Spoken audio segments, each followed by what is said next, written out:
Bien.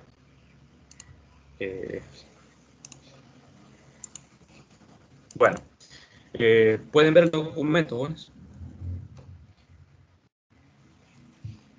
Sí, ingeniero. ¿Se puede Ahora ver? sí. Bien, perfecto. Entonces, el día de ayer nos quedamos, ¿verdad? Por acá, la ley de Gauss. Estábamos estudiando lo que es el flujo eléctrico. No sé si pudieron hacer el ejercicio que les dije. No sé si todos lo intentaron resolver.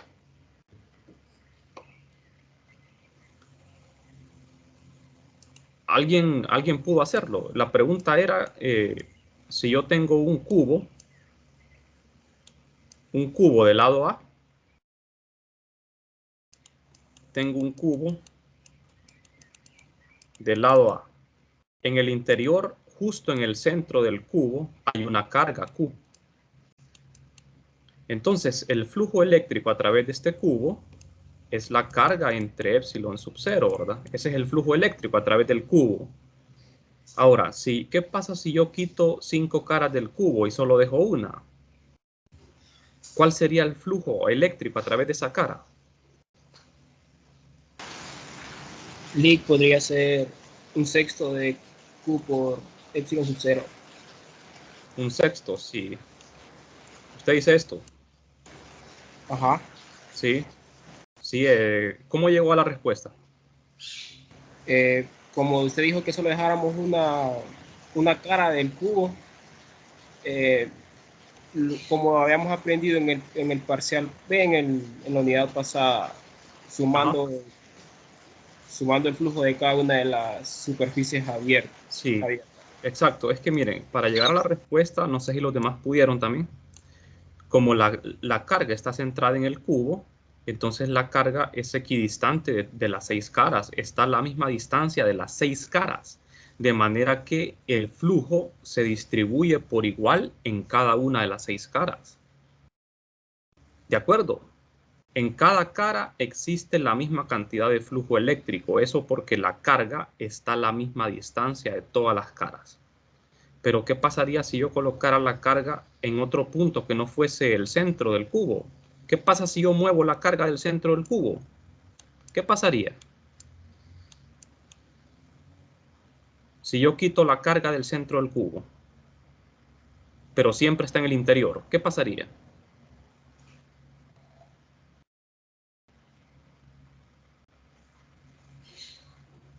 En ese caso, ¿qué pasaría? Ya el flujo no sería esto, ¿verdad? Porque como no se encuentra a la misma distancia de las caras, entonces en cada cara va a haber un flujo diferente. ¿Estamos? Pero ¿qué pasa con el flujo a través del cubo al mover la carga? Es igual que antes. El de Q. Exactamente, el flujo a través del cubo sigue siendo el mismo. El flujo a través del cubo sigue siendo el mismo, pero a través de cada cara es diferente. Porque lo hemos movido del centro de la carga. Entonces, esos son algunos aspectos, ¿verdad? Que hay que dominar muy bien sobre lo que es el campo, el flujo eléctrico y la ley de Gauss, ¿verdad? Bueno, entonces, jóvenes, vamos a continuar. Vamos a seguir. El día de hoy les voy a explicar algunas aplicaciones de la ley de Gauss, ¿verdad? Vamos a encontrar campos eléctricos. Entonces, la ley de Gauss es una forma muy compacta, como ven ustedes, y elegante de describir la relación entre carga eléctrica y campo eléctrico. Además, ofrece un método sencillo para calcular el campo eléctrico cuando la distribución de carga es simétrica y simple. Para llevar a cabo lo anterior, debemos elegir una superficie gaussiana. Esto de la elección de la superficie gaussiana es clave acá. Porque nosotros, para encontrar el flujo, podemos elegir cualquier superficie, ¿verdad? Cualquier superficie. Por ejemplo, si yo tengo una carga puntual, cualquier superficie que encierre esa carga me ayuda a encontrar el flujo eléctrico. Ya puede ser un cubo, una superficie esférica o cualquier superficie. El flujo va a ser el mismo. Pero ¿qué pasa si yo lo que quiero es encontrar el campo eléctrico en vez del flujo? Entonces ahí sí voy a tener que escoger una superficie que me sea adecuada. Debemos tratar que E sea constante en toda esa superficie. Constante, fíjense bien, constante.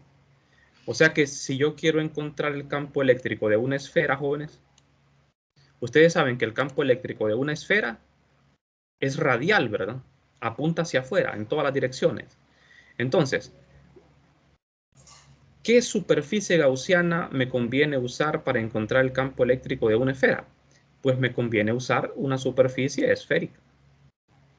Pero no una superficie esférica y colocarla en cualquier posición. Esta superficie esférica gaussiana, imaginaria, tengo que colocarla. Aquí el dibujo no ayuda mucho, ¿verdad? Esta superficie gaussiana tiene que ser concéntrica con la esfera. Concéntrica significa que tienen el mismo centro. Si no tienen el mismo centro, esto no me sirve. ¿Por qué? Porque el campo de la esfera, de esta esfera cargada, roja, tiene que ser constante en la superficie, o sea, el valor del campo tiene que ser el mismo en todos los puntos de la superficie esférica. Por eso es que vamos a pedir que la superficie gaussiana sea una superficie tal que sea constante en ella. ¿Para poder qué? Para poder despejar el campo eléctrico. Así como se los expliqué, ¿verdad? Anteriormente, la única forma de despejar el campo es que el campo sea constante. Al ser constante, yo puedo sacar el campo de la integral. ¿De acuerdo? El campo es constante en la superficie, entonces lo sacamos de la integral y lo podemos despejar. Esa es la idea. Entonces, vamos a estudiar tres tipos de simetría. La simetría esférica, la simetría cilíndrica y la simetría plana. La ley de Gauss solamente la vamos a utilizar para estos tres tipos de simetrías. Simetría tiene que ver con la forma. Simetría tiene que ver con la forma de la superficie que yo voy a usar. Simetría esférica, yo voy a usar una superficie gaussiana esférica. En la cilíndrica voy a utilizar un cilindro y en la plana voy a usar un cilindro o un cubo. Simetría plana, vamos a ver. No precisamente la simetría, el nombre de la simetría tiene que ver con la figura, ¿verdad? No precisamente. Vamos a ver qué significa cada una de estas simetrías. Vamos a ver. Primero la simetría esférica. No sé si ustedes recuerdan sus clases de matemática, ¿verdad? Cuando dibujaban este es el plano cartesiano. Cuando ustedes dibujaban una parábola, esta es una parábola, cóncava hacia arriba. No sé si me pueden escuchar bien, jóvenes. Sí, se le escucha bien. Sí, se le escucha bien. Sí, es que estoy teniendo problemas yo porque la red está fallando bastante y está lloviendo. Bueno, entonces fíjense bien. Esta parábola, esta curva, es simétrica respecto al eje Y, ¿verdad? Si yo doblara, como que esto fuera una página, ¿verdad? Si esto fuese una página y yo la doblo respecto al eje Y, las dos mitades son iguales. Tenemos simetría con respecto al eje Y. La simetría tiene que ver con la forma, ¿verdad? Tiene que ver con eso. Entonces, vamos a ver. En la simetría esférica, si se hace girar el sistema un ángulo cualquiera alrededor de cualquier eje que pase por su centro, después de la rotación no se puede distinguir del sistema original. Vamos a ver, esto parece muy complicado a leerlo. Vamos a ver. La superficie gaussiana que vamos a utilizar es una superficie esférica concéntrica. Entonces, fíjense bien. Voy a mostrarles una figura. Vamos a regresar después a la simetría, al concepto. Voy a tratar de explicarlo. Aquí tengo una esfera, jóvenes. Y aquí está una persona, fíjense bien. La persona se encuentra a una distancia r del centro de la esfera. ¿De acuerdo? Esta esfera yo la puedo girar en torno a cualquier eje. La puedo girar en torno al eje X, Y o Z. La esfera puede girar.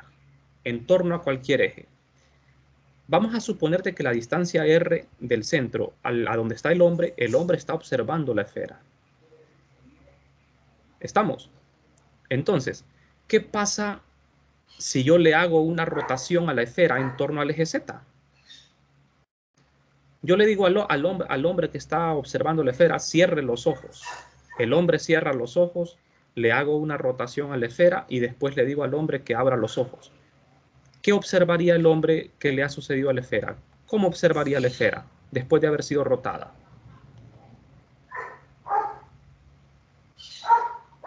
¿Cómo la observaría, jóvenes? Ningún cambio. Igual. La observaría igual, ¿verdad? Observaría la esfera igual. La esfera, después de girar en torno a cualquier eje, X, Y, Z, el hombre la observaría igual, como que no le han hecho ningún cambio. ¿De acuerdo? Entonces, vamos a ver. Las coordenadas esféricas son R, θ y φ. Entonces, si la esfera, vámonos al caso más realista, a utilizar las coordenadas esféricas, ¿verdad? Porque cuando hablemos de simetría esférica vamos a usar las coordenadas esféricas. Entonces, si yo giro la esfera un ángulo θ, el hombre va a observar la esfera igual. Si giro la esfera un ángulo φ, el hombre va a observar la esfera igual. Pero ¿qué pasa si la esfera la acerco un poco al hombre? O en otras palabras, ¿qué pasa si la esfera aumenta su radio, R? ¿Qué pasa si la esfera aumenta el radio R? ¿Cómo observaría el hombre la esfera? Más grande. En ese caso sí, ¿verdad? Notaría un cambio, que la esfera está más grande. O sea, es como que la esfera estuviese más cerca de él, más grande. Entonces, ¿a qué nos referimos cuando hablamos de simetría esférica? Cuando hablemos de simetría esférica, queremos decir que la única coordenada que va a ser importante es la coordenada R. La coordenada X y la coordenada φ no son importantes cuando hablemos de simetría esférica. ¿De acuerdo? No sé si se comprendió el ejemplo, jóvenes. Siempre que hablemos de simetría esférica, nos referimos a que la única coordenada importante es la R. Es la única coordenada que puede lograr un cambio en el sistema. O sea, en el caso de nosotros, que lo que nos importa es el campo eléctrico, esto significa, todo esto que yo he mencionado, significa que el campo eléctrico va a depender de R. El campo eléctrico no va a depender de θ ni de φ, va a depender de R. Porque en la simetría esférica, solo la coordenada R es la coordenada que puede afectar el sistema. ¿Estamos? Olvídense del color de la esfera. Olvídense de cualquier otro aspecto. La esfera es de un solo color, la esfera es de un solo material. Entonces el hombre observa una esfera, ¿verdad? Y cuando esa esfera es rotada en torno a θ o φ, no se observa ningún cambio en la esfera. La esfera sigue siendo esfera cuando se rota en θ o φ. Pero cuando aumenta el radio, la esfera se nota más grande. Hay un cambio, ¿estamos?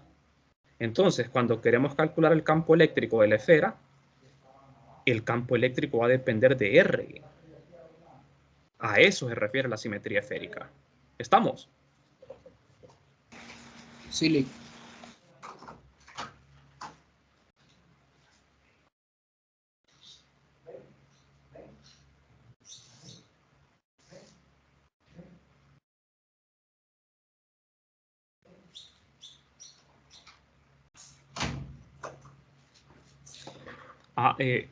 Perdón, Juan, disculpen, díganme, hubo una interrupción. No sé, les preguntaba si se comprendió el ejemplo. Si tienen sí, alguna pregunta, no sé. Todo está claro, ¿verdad? Fíjense bien, Claro. la simetría esférica, esta simetría se puede romper, ¿verdad? O sea, ¿qué pasaría, por ejemplo, si en vez de la esfera completa, yo corto la esfera a la mitad? ¿Qué pasa si yo corto la esfera a la mitad? solo me quedo con una mitad de la esfera. Y está el mismo hombre observando esta mitad de la esfera. ¿Existe simetría esférica aquí?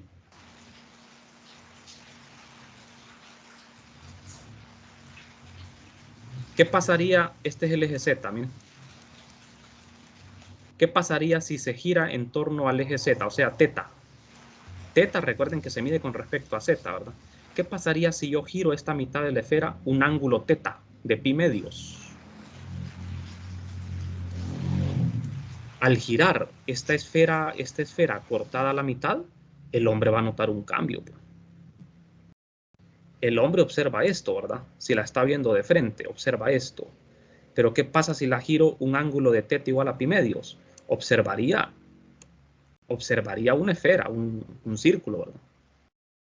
O sea que si tenemos la mitad de una esfera, al hacerle un giro a esto, se va a observar diferente. Si la giro en phi, si giramos esto en phi, no se observaría cambio. Pero si lo giro en teta, se observaría un cambio. En R siempre se observaría un cambio. Entonces aquí no existe simetría esférica, porque en la simetría esférica la única coordenada que tiene que importar es R. ¿Estamos? Y si tengo un octavo de esfera, un cuarto de esfera, lo mismo. O sea que para que exista la simetría, la esfera tiene que estar completa. De modo que con la ley de Gauss, cuando calculemos campos de esferas, las esferas tienen que ser completas. Nunca nos van a pedir encontrar el campo de un segmento de esfera, porque eso es imposible. No existiría simetría esférica. ¿De acuerdo? Bueno, entonces, Sí. veamos. Aquí tengo las definiciones, miren. En la simetría esférica vamos a utilizar una superficie gaussiana. La superficie gaussiana es imaginaria. Vamos a usar una esfera concéntrica con la esfera cargada. En la simetría cilíndrica se puede hacer girar el sistema cualquier ángulo en torno a su eje y se pueden desplazar cualquier distancia a lo largo del eje. En todos los casos el sistema resultante no se distingue del original. O sea, cuando hablemos de simetría cilíndrica, vamos a utilizar como superficie gaussiana un cilindro, pero concéntrico con el cilindro original, o sea, el cilindro cargado. Ahora, veamos la figura para entender mejor esto. Cuando hablemos de simetría cilíndrica, aquí tenemos el cilindro, miren. Este es el cilindro que está cargado. Para que exista simetría cilíndrica, jóvenes, el cilindro tiene que ser infinito. Esto tiene que ser infinito. Si no es infinito, no existe simetría cilíndrica. Tienen que tener muy en cuenta eso. Entonces, vamos a ver. Aquí está el mismo hombre, miren, está observando el cilindro a una distancia ρ. ¿De acuerdo? Él está observando el cilindro infinito. Entonces, recuerden, coordenadas cilíndricas son ρ, phi, z. Entonces, ¿qué sucede?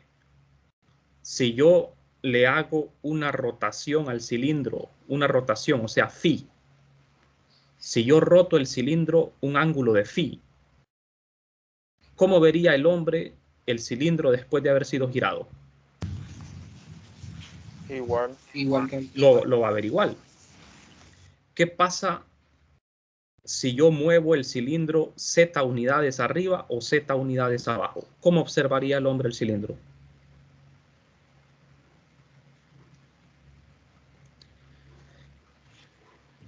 Igual. Lo va a ver igual porque es infinito. Exacto, lo va a ver igual porque es infinito. Ahora, ¿qué sucede si el cilindro aumenta su radio?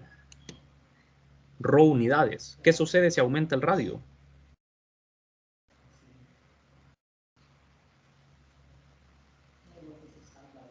Si aumenta el radio, ¿cómo lo va a ver? Va a ver ahí el sí cilindro, si cambia, ¿verdad? Ahí sí el hombre va a notar un cambio en el cilindro. O sea que la única coordenada capaz de lograr un cambio en el sistema es la coordenada ρ. La coordenada teta y z, phi y z son irrelevantes. ¿Qué significa? Que el campo solo va a depender de ρ. Vayan tomando nota de esto, jóvenes. En la simetría esférica, el campo solo va a depender de R. En la simetría cilíndrica significa que el campo solo va a depender de ρ. Va a depender de ρ nada más. ¿Estamos?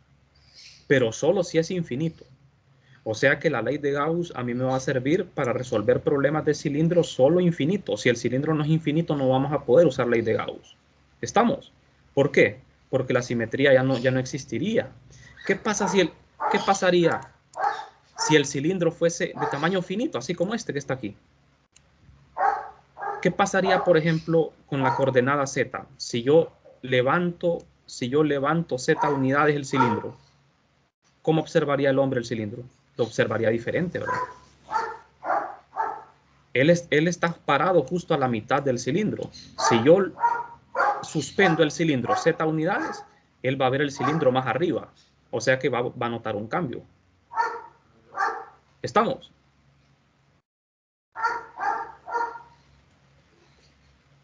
Bueno, no sé si tienen preguntas, jóvenes. No le quedó claro ahorita. Bueno, entonces ya definimos la simetría esférica. En la simetría esférica la única coordenada importante es R. En la cilíndrica es ρ. Ahora, ¿qué pasa con la simetría plana? La distribución de carga no cambia si se desliza en cualquier dirección paralela a la lámina.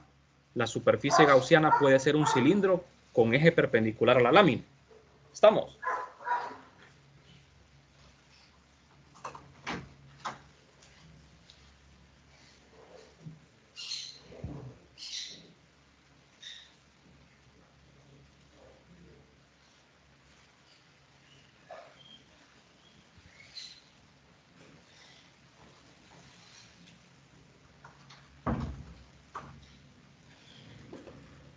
Bueno, vamos a ver.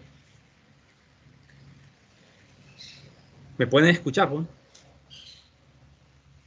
Sí, Sí, sí, se escucha. Ah, sí, sí, sí, es que está cayendo una tormenta aquí que no tienen idea. Bueno, entonces, vamos a ver. En la simetría plana, nosotros vamos a utilizar un plano infinito. Como ustedes ven, la ley de Gauss no es la gran cosa, ¿verdad? A la hora de encontrar campos eléctricos.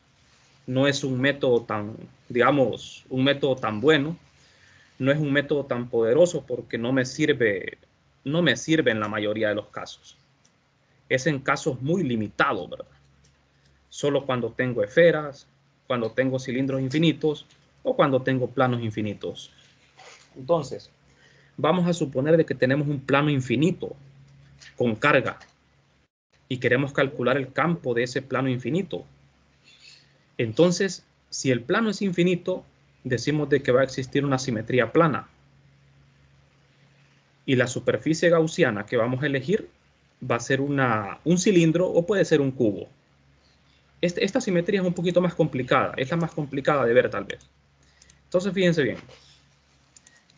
Volvemos a usar el mismo criterio, ¿verdad? Suponemos de que aquí está una persona.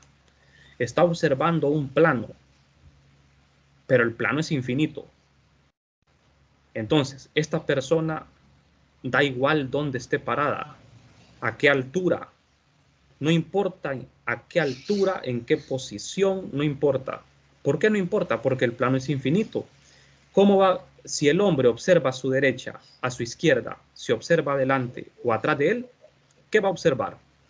Un plano infinito. Va a observar infinita carga en todas las direcciones. Entonces, a eso se refiere la simetría plana.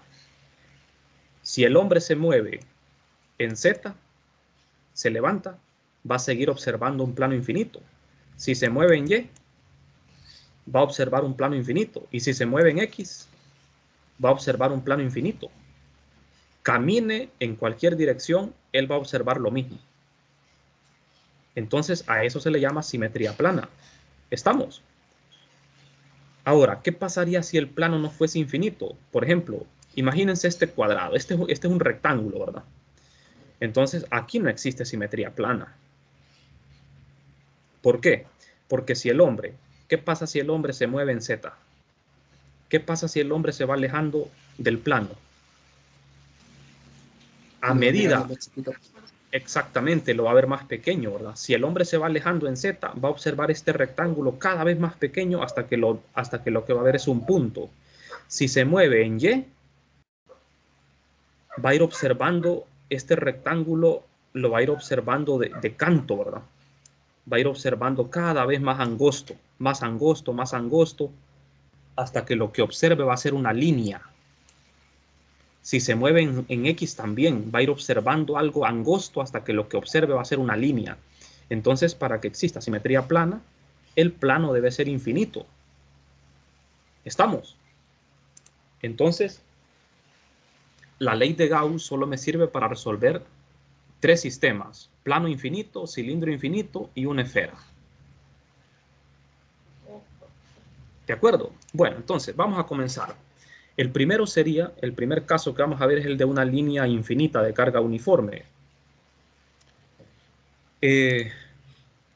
Suponemos que lambda, en este caso, jóvenes, es constante. Lambda es la densidad de carga. Y la línea coincide con el eje Z. ¿Estamos? Se usan coordenadas cilíndricas para resolver este problema. Calcular el campo eléctrico en todos los puntos del espacio. Calcular el campo eléctrico en todos los puntos del espacio. Vamos a ver. Aquí tenemos una línea infinita. Una línea infinita es como un cilindro infinito. Es básicamente lo mismo. ¿Por qué? Si yo tengo una línea o un cilindro infinitos, yo utilizo la simetría cilíndrica. Porque un cilindro visto desde muy lejos es una línea. Siempre se cumple la simetría cilíndrica. ¿Estamos? Entonces, vamos a ver. Tengo la línea cargada con una carga lambda. Esto es infinito. Como yo sé que aquí lo único que existe es una simetría cilíndrica, yo sé, jóvenes, que el campo eléctrico va a tener dependencia de ρ y va a apuntar en la dirección de ρ. Eso ya lo sabemos.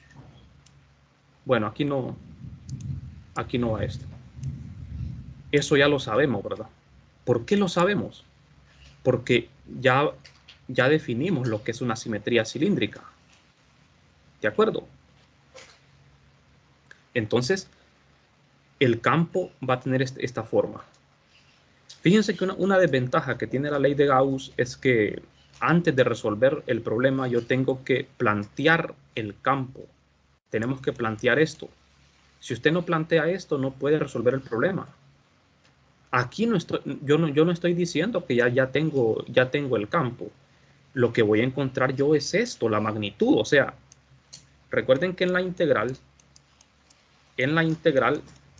aparece el producto punto del campo con el diferencial de área de la superficie gaussiana. ¿Estamos? Entonces, este campo eléctrico lo tenemos que sustituir acá. Y este diferencial de área también. El diferencial de área en coordenadas cilíndricas. ¿Estamos? Entonces, al sustituir el campo que hemos planteado en base a la simetría, hacemos el producto punto con el diferencial de área. ¿De acuerdo? De manera que el producto punto nos dé 1, porque no se tiene que cancelar. Si se cancela, esto sería 0. Entonces, vamos a ver. Lo que vamos a encontrar con la ley de Gauss es la magnitud del campo, o sea, esto. Esto es lo que vamos a encontrar, porque el producto punto en la integral, el producto punto es un escalar. Esto es lo que yo voy a calcular con la ley de Gauss. ¿Estamos, joven? ¿Y qué tipo de superficie gaussiana voy a usar? Pues voy a usar una superficie gaussiana cilíndrica, concéntrica, con la línea de carga. Esta superficie gaussiana que voy a usar es imaginaria. Las superficies gaussianas no pueden ser infinitas. La línea es infinita, pero la superficie es finita y es concéntrica con la línea. Significa que está a la misma distancia de la línea. en todos los puntos. Entonces, vamos a ver.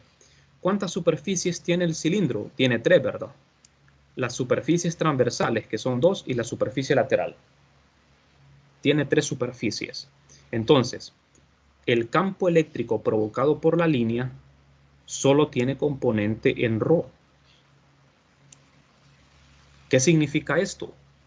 Que solo en la superficie lateral, solo la superficie lateral va a contribuir a la integral. O sea que yo necesito el diferencial de área de la superficie lateral. Los diferenciales de área de las superficies transversales se van a cancelar en la integral, en el producto punto. ¿Estamos, jóvenes?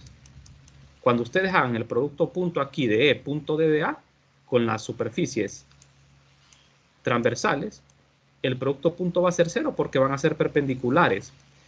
Estos dos diferenciales de área de las superficies transversales apuntan en Z y el campo siempre va a apuntar en ρ. ¿Estamos? Entonces, al hacer el producto punto Z punto ρ, eso se va a hacer 0. De manera que solo la superficie lateral del cilindro va a contribuir con la integral. ¿Estamos, jóvenes? Las superficies gaussianas son volúmenes, definen volúmenes porque son superficies cerradas. Aquí tenemos el volumen de un cilindro. Los 3 vectores de área tienen que ser externos al volumen, aunque el volumen sea imaginario. ¿Estamos? Entonces, fíjense bien, el paso número 1 para resolver estos problemas es definir la superficie gaussiana. Después, plantear el campo eléctrico, la forma que va a tener. La simetría. A esto le llamamos la simetría. ¿De acuerdo?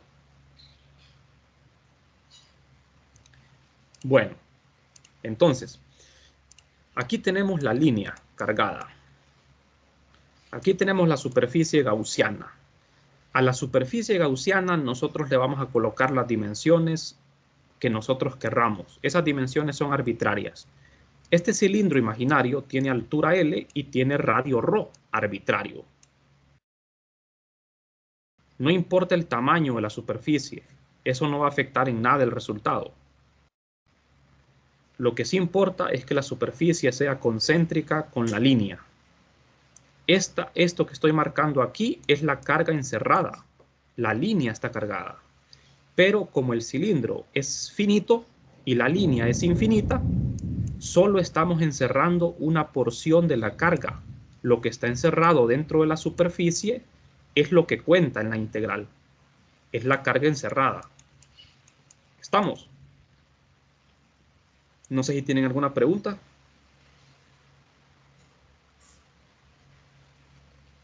No.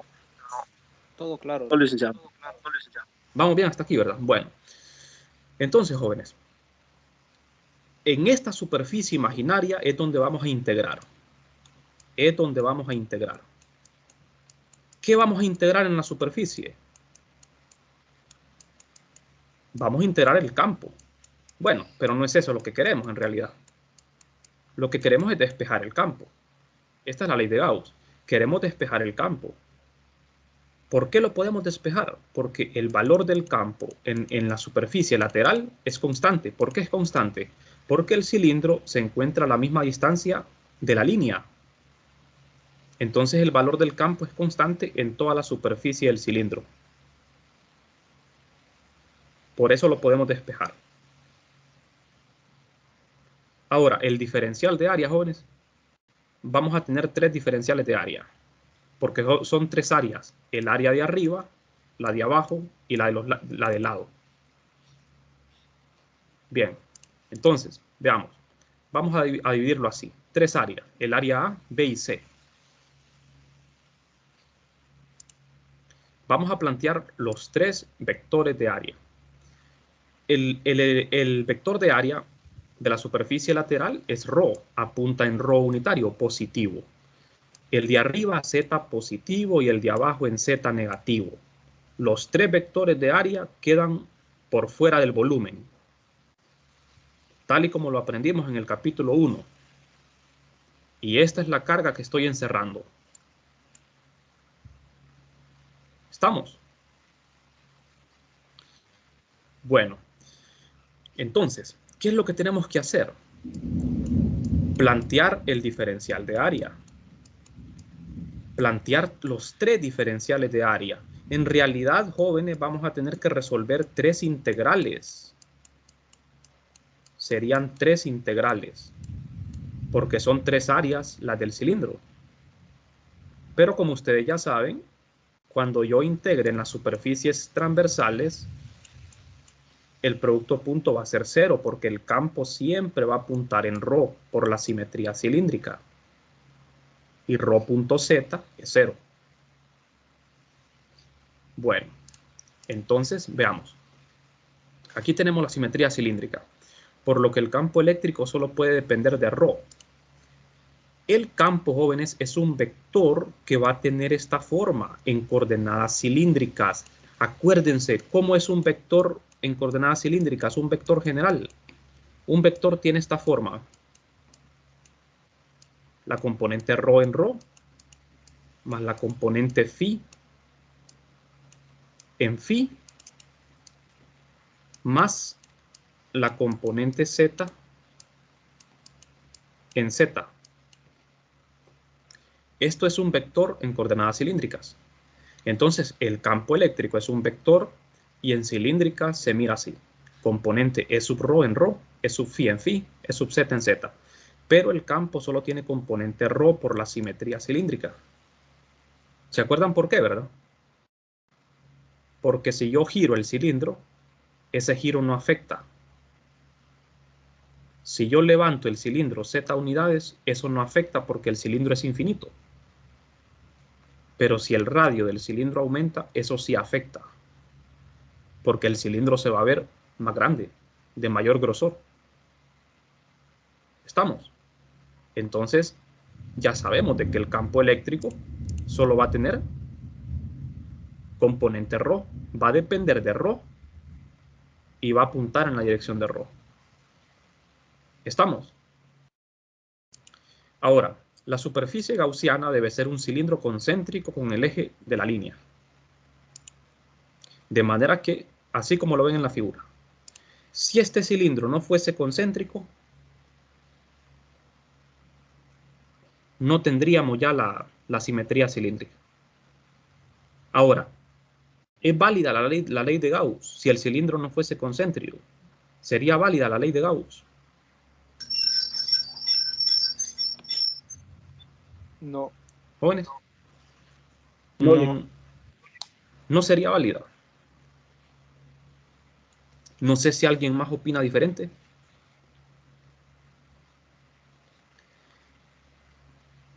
Cuando digo la ley de Gauss, ya saben, ¿verdad? A lo que me refiero. O sea, la ley de Gauss es el flujo eléctrico.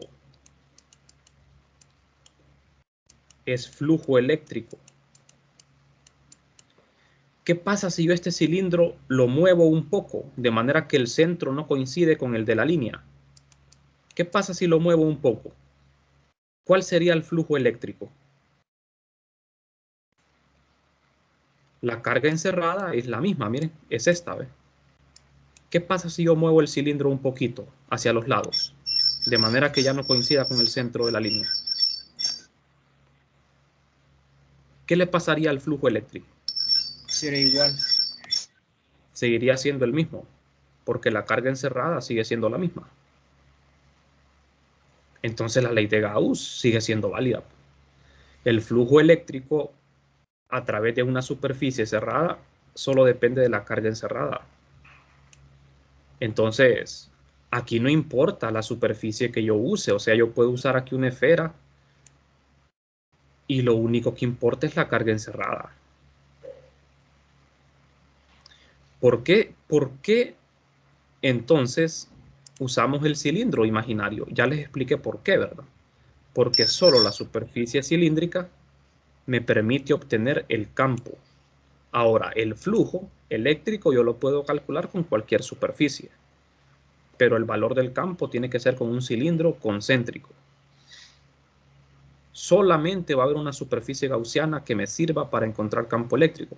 Pero para encontrar flujo existen infinitas superficies. ¿Estamos?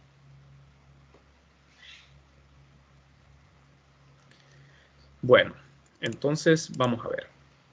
La ley de Gauss nos dice esto. Esta es la ley de Gauss matemáticamente. Entonces, tenemos tres superficies, la A, la B y la C. Vamos a hacer la integral. Esta es la integral de flujo. Vamos a hacer tres integrales. Como la integral es cerrada, superficie cerrada, y las superficies del cilindro son abiertas, la superficie A es una superficie abierta, la B y la C es una superficie abierta. La suma de esas tres superficies constituyen una superficie cerrada. ¿Estamos? Entonces, tenemos tres integrales de tres superficies. Superficie A, B, C. O sea que la integral del lado izquierdo, la ley de Gauss, se convierte en tres integrales. En la superficie A es la superficie B y C. Estas son abiertas, miren. Entonces, sustituyo aquí el campo y sustituyo los diferenciales de área. El campo en todas estas integrales va a ser el mismo. Ya sabemos quién es el campo. El campo solo depende de ρ. Pero los diferenciales de área van a ser diferentes. Entonces, vamos a ver. Los tres diferenciales de área. El diferencial de área de la superficie A apunta en ρ positivo. Es el lateral. Ese es el lateral. Esta es la superficie A. En la superficie B va en Z positivo. Y en la superficie de abajo, la C, va en Z negativo. Como pueden ver entonces, tengo los tres diferenciales de área. En la superficie A, ρ de phi de Z. En la superficie B, ρ de phi. Lo mismo en la superficie C. Lo que cambia son las direcciones. ¿Estamos, jóvenes? Esto va a ser sustituido en las integrales, haciendo el producto punto con el campo eléctrico. Entonces, lo que sigue ahora es hacer los productos puntos. ¿Estamos? Al hacer los productos puntos, fíjense bien, solo la superficie A no se hace cero, porque aquí tengo ρ punto ρ, eso es 1. ρ punto z es 0. Y ρ punto menos z, 0. Esta se anula, esta se anula. Eso es por la simetría cilíndrica. Porque el campo eléctrico solo tiene componente ρ. Entonces solo tengo que integrar sobre la superficie lateral del cilindro. Solo la superficie lateral, que es esta. ¿Estamos? Entonces, esta es la integral que hacemos, miren. Este campo, la magnitud la podemos sacar, ¿verdad? Porque es constante en toda la superficie lateral. Y hacemos la integración en phi y z. Phi y z. Aquí ρ es una constante. ¿Quién es ρ? Es el radio de ese cilindro, que es arbitrario, porque no depende del tamaño. Entonces, en phi integramos de 0 a 2pi, en z integramos de 0 a L. Sacamos el campo, miren, porque el campo, ya les dije, la magnitud es constante. Esta integral es muy simple de resolver. La integral en phi da 2pi, la integral en z da L. De manera que toda la integral produce 2pi ρ por L por el campo. ¿Qué hacemos ahora? Igualar esto a la carga encerrada. La carga encerrada no la dan en el problema, pero me dan la densidad de carga. Como esa línea tiene una densidad constante, entonces yo puedo usar la fórmula. Lambda es igual a carga entre longitud, pero fíjense bien, esta longitud es la misma altura del cilindro imaginario, del cilindro gaussiano, es la misma altura. Es la misma altura L. Entonces, lambda es igual a Q entre L, porque es la carga que estamos encerrando nada más, que es un segmento de longitud L. Carga sobre L. De manera que despejando para la carga me queda lambda por L. L es una cantidad arbitraria que yo elegí. Lambda ya está dado. Entonces, uso la ley de Gauss. Esto va aquí, en el lado izquierdo. Es el resultado de la integral. Y la carga encerrada, que es esto, lo sustituyo acá. Y despejo para el campo eléctrico, como ven aquí. Como ustedes ven, L se va a cancelar. L es una cantidad arbitraria que la escogimos de manera arbitraria. Ustedes pudieron haber tomado Y o la cantidad que quisieran, eso no afecta. Al final se va a cancelar. Rho no se va a cancelar porque Rho es una variable. Rho es la dependencia que tiene el campo. Bueno, entonces despejando para el campo tenemos este resultado. Esta es solo la magnitud del campo, fíjense bien, es la componente Rho. Y el campo depende de Rho únicamente, miren la variable Rho. ¿Qué es lo que tengo que hacer ahora? Sustituir esta magnitud en la expresión para el campo. Esto que acabo de encontrar aquí, jóvenes, es solo esto. Miren, la componente Rho, ¿ve? De manera que esto lo sustituimos acá. Y ya tenemos el campo como un vector en la dirección de Rho. Siempre que usen la ley de Gauss les va a dar un escalar, porque la integral de superficie es una integral que da un escalar. De manera que ustedes al final tienen que escribir esto como un vector. Lo sustituyen aquí, esto, y tenemos esto. Finalmente hemos llegado al campo eléctrico. Y el campo solo depende de Rho, como lo habíamos dicho. No depende ni de phi ni de z. No sé si tienen preguntas. Como ustedes se fijan, este resultado lo habíamos encontrado con la integral directa. La integral directa es el método que usamos en el capítulo 3, ¿verdad? Para encontrar campo eléctrico. Es este método. Aquí colocamos la densidad lineal R de ds entre R cuadrado. Esta es la integral que usamos para encontrar campo eléctrico, la forma directa, pero ahora lo hicimos con la ley de Gauss. Mucho más fácil, ¿verdad? Y llegamos al mismo resultado. Bueno, no sé si tienen preguntas.